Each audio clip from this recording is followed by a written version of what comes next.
Oh, yes. Now, I'm just going over the various reasons, right, that I can sue you. Any forgery of any party on any court document, yes, it is a significant liability. It's negligence, yes. And then the alteration of any document, obviously there's Exhibit A, yeah, doesn't have the forgery of the ex officio superior court clerk, yes. And it doesn't have the state court seal. Oh. Now, the unauthorized alteration or manipulation of computer files. Mhm. I've had some problems with these computers of those in law enforcement. Yeah. Last night I was thinking about the different ways of programming known as Unicode. Approximately 15 years ago, the technology community decided they'd establish one universal code of being able to program. Yes. Uh-huh. And then everybody thought, no, we're going to use my programming, and then no, we're going to use the universal code. That Tower of Babel known as Unicode. Poop. Now I know you're sitting there and you're a programmer. You're one of those that doesn't like using a keyboard because you feel like it's just a waste of time, all that typing.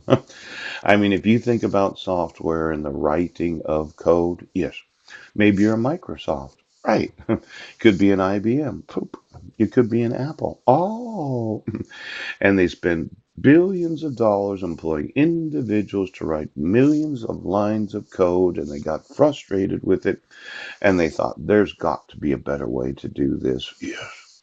What if we could just, we could use smart screens. Right. I could touch this and look at, I can move this around just with my finger right there. Look at that.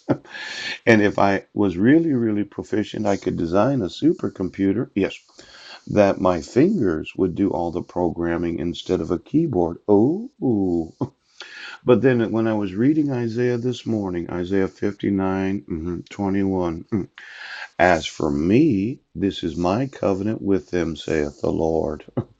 My spirit that is upon thee, and my words which I have put in thy mouth, shall not depart out of thy mouth, nor out of the mouth of thy seed.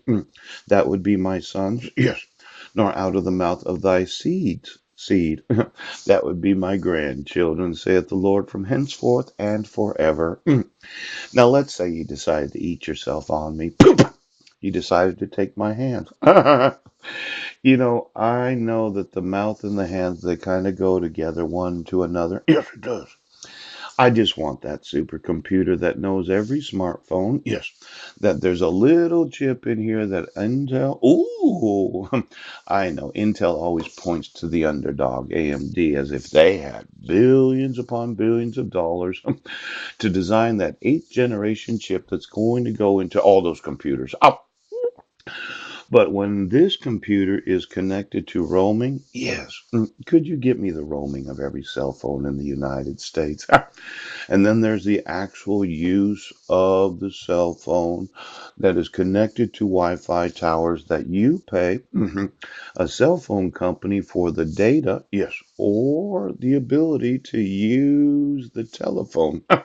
Then there's the 911 that said, well, we're going to have to be on them. We're going to take their hands so that they cannot fight with law enforcement because every American's a terrorist. Isn't that right? Yeah.